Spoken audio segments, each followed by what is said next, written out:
तो एक बार फिर से आप सभी का स्वागत है। आज की वीडियो में हम बात कर रहे हैं वृश्चिक लगन वालों के लिए। वृश्चिक वालों के लिए नवंबर 2022 कैसा रहेगा। तो आपके सामने ये कुंडली आपको नजर आ ही रही है और इस कुंडली के हिसाब से आपको जो गोचर दिखाया गया है वो नवंबर के अकॉर्डिंग ही दिखाया गया है। और सबसे पहले हम बात करते हैं ग्रहों की गोचरीय स्थिति की। इसके बाद हम कुंडली पे आते हैं और देखते हैं आपको क्या क्या रिजल्ट मिलने वाले हैं। सबसे पहले हम गोचरीय स्थितियों में बात करेंगे सूर्य की। देखिए सूर्य के गोचर को अगर आप लोग देखेंगे तो 16 नवंबर तक ये तुला में है, इसके बाद ये वृश्चिक में जाएंगे। बुध 13 नवंबर तक तुला में है, इसके बाद ये भी वृश्चिक में चले जाएंगे। शुक्र तुला राशि में गोचर करेंगे, 11 नवंबर से वृश्चिक राशि में प्रवेश कर जाएंगे। मंगल इस बार वक्री है, मिथुन से वृषभ में ये वक्री रहने वाले और 13 नवंबर को वक्री स्थिति में वृषभ में इनका प्रवेश होने वाला है। गुरु 24 नवंबर तक मीन में वक्री है, शनि मकर में रहने वाले और अब ये मार्गी हो चुके। चंद्रमा 1 नवंबर को मकर राशि में रहेंगे, राहु मेष में रहेंगे और केतु तुला राशि में। तो कुछ इस प्रकार से ग्रहों की जो गोचरीय स्थितियां हैं वो रहने वाली। तो अब सबसे पहले हम बात करते हैं यहाँ पे मंगल के बारे में। मंगल आपके लग्नेश और आपके 6th हाउस के स्वामी होकर अभी ये वक्री स्थिति में चलेंगी। तो इनका जो गोचर रहेगा मंगल का, ये मिथुन से वृषभ में वक्री है, तो आपकी ये वृषभ में आएंगे और 13 नवंबर को इनका वृषभ में प्रवेश हो जाएगा। तो 13 नवंबर तक की जो स्थितियां हैं उनमें मंगल आपके अष्टम भाव में रहने वाले और लग्नेश का अष्टम में होना आपको कुछ एक्सीडेंट वगैरह की तरफ ले जा सकता है, कुछ चोट लग सकती है कहीं पे या कोई बड़ा नुकसान हो सकता है। लेकिन मंगल की ये स्थिति में आपको कोई प्रॉपर्टी से संबंधित फायदा हो सकता है, कोई लॉन्ग टर्म इन्वेस्ट कर रहे हो कहीं पे पैसा या कोई और इस प्रकार का कोई काम कर रहे हो प्रॉपर्टी से रिलेटेड, तो उसमें फायदा हो सकता है। अगर आपका पैतृक संपत्ति में कोई भी इस समय इश्यू चल रहा है तो वहां पे आपको फायदा जरूर मिल सकता है। लेकिन यहाँ थोड़ा सा विवाद होने की भी संभावना बन रही है, क्योंकि जो वक्री मंगल है काफी ज्यादा डेंजर होता है। तो यहाँ पे आपको एक्सीडेंट के लिए तो सावधानी रखनी है। आपको ये भी ध्यान रखना है कि पैतृक संपत्ति में किसी भी प्रकार का आपको कोई विवाद ना देखने को मिले। इसके अलावा आपके इनलॉज के साथ भी आपके रिलेशंस बहुत ही ज्यादा प्रभावित होंगे। तो आपको यहाँ जो भी मसले अभी अगर किसी का चल रहा है, विवाद चल रहा है, तो वहां पे कुछ ना कुछ इश्यूज क्रिएट हो सकते हैं शुरू में, लेकिन अंत में जाके आपको फायदा जरूर मिल सकता है। इसके बाद हम आगे बढ़ते हैं यहाँ से और देखिए मंगल उसके बाद प्रवेश कर रहे हैं आपके सप्तम भाव में। तो सप्तम भाव में इनका आना अच्छा नहीं है और ये मैरिड लाइफ में काफी ज्यादा डिस्प्यूट करवा सकता है। रिलेशनशिप को लेके काफी ज्यादा प्रॉब्लम्स आ सकती हैं। अगर स्त्रियों की कुंडली में ऐसा कोई चांस बन रहा है तो उनका किसी और के साथ रिलेशनशिप हो सकता है, उनका अपने बॉयफ्रेंड वगैरह के साथ रिलेशनशिप हो सकता है इस दौरान, और एक्स्ट्रा मैरिटल अफेयर्स होने के भी काफी ज्यादा चांसेस हैं। इसके अलावा अगर आप कोई बिजनेस कर रहे हो, बिजनेस में आपने लोन वगैरह लिया है या आपने कोई पार्टनरशिप करी है, तो वहां पे भी आप एक बार के लिए फंस सकते हैं। तो मंगल की ये स्थिति हम अच्छी नहीं मानेंगे और जैसा कि आपको पता ही राहु जो कि मंगल की राशि में गोचर कर रहे हैं इस समय, तो प्रभाव काफी ज्यादा नेगेटिव रहने वाला है। तो विशेषकर आपको मिथुन वाला मंगल है वो इतना परेशान नहीं करेगा, लेकिन वृषभ का मंगल आपको काफी ज्यादा दिक्कत कर सकता है। अब ये स्थिति में देखिए यहाँ पे मंगल क्योंकि आपके 10th हाउस को भी देख रहे हैं, तो 10th हाउस को देखने से जॉब में भी कोई ना कोई चेंजेस इस समय संभव है। और अगर आप अपना जॉब चेंज करना चाहते हो तो अभी आप कर सकते हो मंगल वाले इस गोचर में। लेकिन ये स्थिति आपको 13 नवंबर के बाद ही ज्यादा यहाँ पे पॉसिबल देखने को मिलेगी। इसके अलावा आपका जो प्रभाव है कहीं ना कहीं जीवन साथी के ऊपर थोड़ा ज्यादा रहेगा। जीवन साथी को आप थोड़ा दबाने की कोशिश कर सकते हैं, अपने अकॉर्डिंग उनको चलाने की कोशिश आप कर सकते हैं। तो यहाँ पे मेनली जो मंगल का इश्यू है सबसे ज्यादा आपके लिए यहाँ जो ध्यान में रखने वाला इश्यू रहेगा। इसके बाद यहाँ पे देखिए मंगल क्योंकि आपके लग्नेश है, तो लग्नेश होने की वजह से मेनली आपका जो फोकस रहेगा आपकी मैरिड लाइफ, आपके बिजनेस और आपकी पार्टनरशिप्स पर रहने वाला है। तो कुछ इस प्रकार से यहाँ मंगल आपको रिजल्ट देने वाले। अब देखिए यहाँ पे हम बात करते हैं, आगे बढ़ते हैं गुरु के बारे में। अगर बात करें तो गुरु अभी मेन में अभी भी वक्री चल रहे और इनका जो वक्री काल समाप्त होगा 24 नवंबर को समाप्त होगा। तो लगभग ये पूरे महीने ही वक्री है, कुल मिला के 6 दिन के लिए आपको ऐसा टाइम मिलेगा जब गुरु मार्गी होंगे। तो गुरु का मार्गी होने का जो समय है जैसे जैसे नजदीक आ रहा है वैसे वैसे आपका 2nd हाउस और आपका जो 5th हाउस है उससे रिलेटेड जो काम है अभी आगे बढ़ना शुरू होंगे धीरे धीरे करके। तो आपको इस समय पुराने कार्यों पर ही ज्यादा फोकस करना है शुरू में। लेकिन अगर आप कोई नया काम भी स्टार्ट करना चाहते हैं इन भावों से संबंधित, तो आपको उसके लिए बहुत जल्दी अभी सोचना स्टार्ट कर देना चाहिए। जैसे मान लीजिए आपका कोई प्रॉपर्टी से रिलेटेड इशू है, कोई आपका अपने फैमिली से रिलेटेड कोई मामला है, तो उसमें आप अभी प्लान कर सकते हैं। आप कोई ज्वेलरी वगैरह खरीदना चाहते हैं या बेचना चाहते हैं तो उसके लिए प्लान कर सकते हैं। आपकी मेनली जो फोकस रहेगा संतान के ऊपर भी रहना चाहिए, क्योंकि आपको संतान प्राप्ति के भी काफी ज्यादा चांसेस अभी बनेंगे और ये चांसेस आपके 24 नवंबर के आसपास ज्यादा रहेंगे। तो ऐसे केस में देखिए गुरु जैसे ही मार्गी हो रहे हैं यहाँ पे, और 24 नवंबर तक तो अभी जो स्थितियां चल रही हैं वैसे ही रहेंगी। लेकिन जैसे जैसे आपका 24 नवंबर नजदीक आता जा रहा है, वैसे वैसे आपके लिए स्थितियों में बदलाव है वो काफी फास्ट होंगे।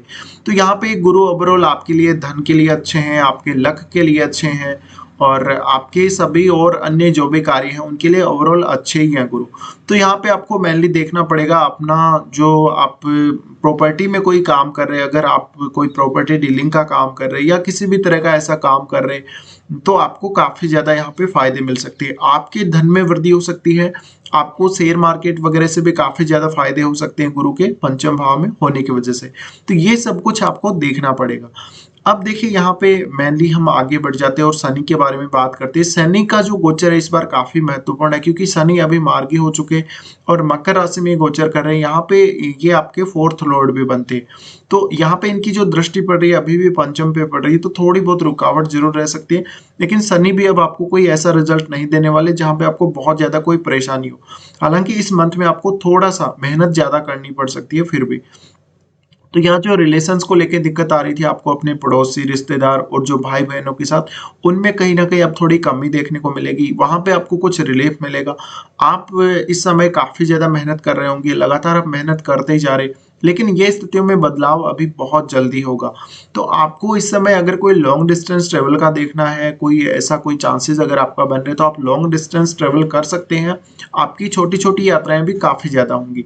तो यहाँ पे मेनली कोई भी आपका ऐसा इतना बड़ा इश्यू नहीं है कि आपको दिक्कत आए। तो ये आपको सारा जो शनि की स्थितियां हैं उनसे ही पता लगेगा। इसके बाद हम मंगल के बारे में देखिए बात कर ही चुके हैं, और अब हम बात करते हैं शुक्र के बारे में। तो शुक्र के गोचर को अगर आप लोग देखेंगे, शुक्र अभी तुला में गोचर कर रहे हैं, और यहाँ पे जो इनका गोचर है उसके बाद वृश्चिक में होगा। तो तुला में इनका गोचर 11 नवंबर तक है, 11 नवंबर तक, क्योंकि मैंने यहाँ पे सीधा इनको वृश्चिक में दिखाया आपको। तो यहाँ इनका जो युति रहेगा केतु के साथ रहेगा इनका युति, और शुक्र का युति यहाँ पे लगभग 11 तारीख तक, क्योंकि सूर्य भी साथ ही है, तो यहाँ पे मेनली केतु के साथ दोनों ग्रह युति कर रहे हैं।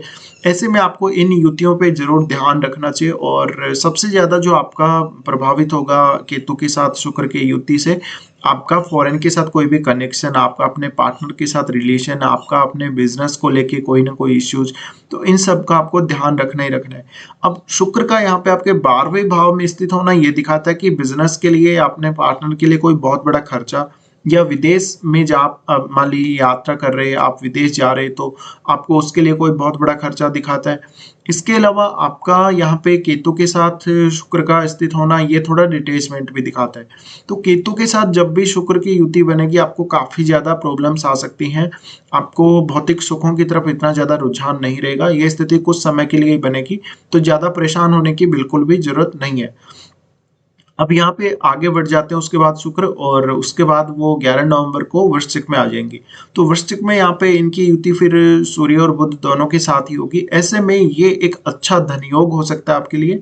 और यहाँ पे आपको जब दोनों दोनों के साथ यहाँ पे सूर्य भी आ जाएंगे, तो आपको ये कैरियर के लिए बहुत अच्छा रहेगा। यानी आपका 16 नवंबर के बाद का जो समय है वो कैरियर के लिए बहुत ही ज्यादा इंपॉर्टेंट है, बहुत ही ज्यादा अच्छा है। तो ये सब आपको ध्यान में रखना है। अगर आपको अभी गवर्नमेंट जॉब के लिए ट्राई करना है, या आपको विदेश जाना है, तो इन सब स्थितियों के लिए अभी आप विचार कर सकते हैं। तो यहाँ पे सूर्य का आना हालांकि थोड़ा बहुत ईगो इश्यूज आपको जरूर देगा, लेकिन कैरियर पर मेनली आपका फोकस रहना ही चाहिए। तो शुक्र की यहाँ स्थिति बुध के साथ और सूर्य के साथ ओवरऑल आपके लिए अच्छी रहने वाली है, लेकिन ज्यादातर ये स्थितियों में आपको भौतिक सुख बहुत ज्यादा मिलेंगे। भौतिक सुख और आपका जो जीवन साथी का प्रभाव थोड़ा आपके ऊपर ज्यादा देखने को मिलेगा। तो ये स्थिति में आपको इस प्रकार के कुछ रिजल्ट्स मिल सकते हैं। अब हम यहाँ से आगे बढ़ते हैं और बुध के बारे में बात करते हैं। देखिए बुध आपके अष्टम और लाभ स्थान के स्वामी है। बुध का लाभ स्थान के स्वामी होना और अष्टम के स्वामी होना, और इनका जो गोचर है वो इनका तुला में रहने वाला है। 13 नवंबर तक ये तुला में रहने वाले। तो ये कुछ खर्चे दिखाते, कुछ अचानक कोई ऐसा खर्चा दिखाते आपको ये, और आपको अपनी जो इन-लॉज़ की फैमिली है उसकी वजह से कोई ना कोई खर्चा दिखाते। तो यहाँ पे मेनली आपका ये जो मंथ बीतेगा सबसे ज़्यादा खर्चों वाला ये मंथ रहेगा वृश्चिक लगन वालों के लिए। इसके अलावा अगर आपने किसी को पैसा उधार दे दिया या किसी से पैसा ले लिया तो काफ़ी दिक्कतें हो सकती हैं। तो यहाँ पे मेनली बुध का यहाँ पर फिर आपके लगन में आ जाना थोड़ा-सा आपको ज़्यादा प्रभावशाली बनाएगा वाणी के हिसाब से। लेकिन बुध का आपके 12वें भाव में स्थित होना उतना अच्छा नहीं है, और केतु के साथ में इनकी युति होगी यहाँ पे। तो बुध का आपके लगन में आना, लगन में आने के बाद आपको अकल्ट में इंटरेस्ट बहुत ज़्यादा देगा, कोई रिसर्च में इंटरेस्ट देगा, और ये स्थिति में आप अपने पार्टनर के ऊपर थोड़ा ज़्यादा हावी होने की कोशिश करेंगे, स्पेशली आप अपनी वाणी के द्वारा हावी होने की कोशिश कर सकते हैं। अब यहाँ बुध आ रहे हैं तो आपको ज़्यादा से ज़्यादा अपने धन के बारे में सोचना चाहिए। अगर आप अपना प्लान करके नहीं चलते तो आप बहुत ज़्यादा खर्चा इस महीने में कर सकते हैं। तो खर्चों की एक बहुत अच्छी सी प्लानिंग आप इस मंथ में करके चलें तो बहुत बढ़िया रहेगा। इसके बाद हम बात करते हैं चंद्रमा की। देखिए चंद्रमा का गोचर, चंद्रमा मकर राशि में गोचर कर रहे हैं और स्टार्टिंग में ये मकर राशि में रहने वाले, तो शुरुआत में कुछ दिक्कतें जरूर हो सकती हैं, मानसिक रूप से थोड़ी प्रॉब्लम या फिर डिसीजन लेने में दिक्कत या मन में थोड़ा बहुत भय हो सकता है। उसके बाद चंद्रमा गोचर करेंगे लगभग 3-4 तारीख को आपके कुंभ में। तो कुंभ में गोचर करना आपके लिए अच्छा ही है, और ये परिवार घर का सुख बहुत अच्छा देगा, मन में काफी ज्यादा सुकून भी यहाँ चंद्रमा देने वाले। तो इस प्रकार से चंद्रमा आगे बढ़ते जाएंगे यहाँ पर और आपको ये रिजल्ट देते जाएंगे। जब चंद्रमा आपके पंचम भाव से गुजरेंगे उस समय संतान होने के काफी ज्यादा चांसेस रहेंगे, और संतान से रिलेटेड इश्यूज पर आपको ध्यान उस समय जरूर देना चाहिए। इसके बाद हम यहाँ आगे बढ़ जाते हैं, सूर्य के गोचर को देखेंगे। सूर्य का गोचर देखिए, सूर्य अभी आपके 10th लॉर्ड होकर फिर वो पहले तुला में गोचर कर रहे हैं। तो तुला में इनका गोचर करना, तुला में इनकी स्थिति नीच की हो जाती है। तो ऐसे में यहाँ पर आपको काफी सारे इश्यूज आ सकते हैं। आपको अपने फादर की वजह से कोई इश्यू आ सकता है, आपको कोई सरकार की तरफ से कोई बड़ा नुकसान होना, कोई आपके ऊपर कोई प्रकार की पेनल्टी लगना, इस प्रकार के चांसेस बन सकते हैं। अब जिन लोगों का विदेश में कोई भी जॉब है, उनका विदेश में जॉब के लिए समय तो काफी अच्छा है, लेकिन यहाँ केतु के साथ सूर्य की युति है। तो जो लोग इस मंथ में अगर विदेश जा रहे हैं जॉब को लेके, उनको बहुत ही ध्यान से जाना चाहिए, उनको विदेश यात्रा बहुत ही सोच समझ के ही करनी चाहिए। अब यहाँ पे आपके फादर के साथ आपके रिलेशन तो प्रभावित होंगे होंगे, लेकिन आपके फादर की हेल्थ का भी मेनली इश्यू रहेगा, और हो सकता है आपके फादर हैं वो बहुत ज्यादा स्पिरिचुअल भी इस मंथ में आपको देखने को मिले। उसके बाद सूर्य यहाँ पे आ रहे हैं, वो आपके आपके लगन में आ रहे, और लगन में आने के बाद सूर्य इनके साथ शुक्र और बुध के साथ युति करने वाले। ऐसे में ये थोड़ी अच्छी स्थिति बनेगी, और ये आपके भौतिक सुखों के लिए भी अच्छा है, आपके करियर के लिए भी अच्छा है। लेकिन 16 नवंबर तक का समय आपके लिए उतना अच्छा हम नहीं मान सकते हैं। अगर आपको विदेश में थोड़ी बहुत सफलता मिल जाती है तो एक अलग बात है, लेकिन यहाँ भी केतु के साथ युति हो रही है तो उतना कोई यहाँ पर आपको फेम नहीं दिख रहा है कुंडली के अकॉर्डिंग, गोचर के अकॉर्डिंग। तो ये सब आपको देखना पड़ेगा। अब देखिए लगभग हमने सभी ग्रहों के बारे में बात की, और अब हम बात करते हैं यहाँ पे राहु और केतु की। देखिए राहु केतु यहाँ पे आपके छठे और 12वें घर में गोचर कर रहे हैं, तो यहाँ पे आपको ये देखना चाहिए कि राहु केतु का ये जो गोचर रहने वाला है, कहीं ना कहीं आपको यहाँ मंगल की वक्री होने की वजह से राहु के कुछ परिणाम है वो बहुत ही ज्यादा अनपेक्षित हो सकते हैं, लेकिन केतु से हम कोई बहुत बड़ी उम्मीद नहीं कर सकते। केतु भी आपको कुछ ऐसे इश्यूज दे सकते हैं, क्योंकि यहाँ पे शुक्र और सूर्य के साथ इनकी युति होने वाली, और शुरुआत में बुध के साथ भी युति होने वाली। तो ये 3 युतियां इस मंथ में आपको ज्यादा देखने को मिल रही है, और स्टार्टिंग में इस मंथ में आपको शनि और चंद्रमा की युति भी देखने को मिल रही है। तो ये युतियों पर भी आपको फोकस जरूर रहना ही चाहिए। तो कुल मिला के इस मंथ में आपको कुछ इस प्रकार के परिणाम मिलने वाले हैं। अब हम कुछ अच्छे और खराब दिनों की बात कर लेते हैं। देखिए सबसे अच्छे दिनों की अगर हम बात करें तो सबसे अच्छे दिन इस मंथ में आपके लिए 9-10, उसके बाद 14 से 18 तारीख तक, और 25 और 26 रहेंगे। इन दिनों में आप अपना कोई भी कार्य हो उसको आप निपटा सकते हैं। इसके बाद आगे बढ़ते हैं और बात करते हैं यहाँ पे कुछ खराब दिनों की। देखिए चंद्रमा का गोचर जब मेष में होगा तो 7 और 8 तारीख को ये स्थितियों में आपको किसी के साथ पैसे का लेन देन करते हो तो बहुत ही सावधानी से करना होगा। इसके अलावा 7 और 8 को अपने रूटीन को लेकर ज्यादा से ज्यादा आपको ध्यान रखना चाहिए। उसके बाद चंद्रमा जब जेमिनी में गोचर कर रहे हैं तो 11, 12 और 13 को, इस दौरान आपको अचानक धन लाभ होने के संकेत मिलते हैं। आपको कोई ना कोई अचानक कहीं से नुकसान होना या धन लाभ होना, दोनों ही प्रकार की स्थितियां बन सकती हैं। 11, 12 और 13 को आपको विशेषकर प्रॉपर्टी में कोई बड़ा लाभ हो सकता है। तो 11, 12, 13 को आपको एक्सीडेंट वगैरह होना या कोई ऐसी चोट लग जाना, बहुत ही सावधानी से आपको ये 3 दिन गुजारने हैं। इसके अलावा 21 और 22 की अगर बात करें तो ये 2 दिन में आपको कुछ बड़े डिसीजंस लेने हैं, कुछ ऐसा महत्वपूर्ण डिसीजन अपने जीवन के लिए आगे के लिए लेना है, उनके लिए थोड़ी सावधानी बरतने की जरूरत है। 21 और 22 को आपके खर्चे भी बहुत ज़्यादा बढ़ जाएंगे और कुछ इश्यूज आपको हेल्थ को लेके हो सकते हैं। तो ये कुछ खराब दिन है जो आपको इस मंथ में डिस्टर्ब कर सकते हैं। तो कुल मिला के इस प्रकार का गोचर आप लोगों के लिए रहने वाला है। फिलहाल ये वीडियो देखने के लिए आप लोगों को धन्यवाद।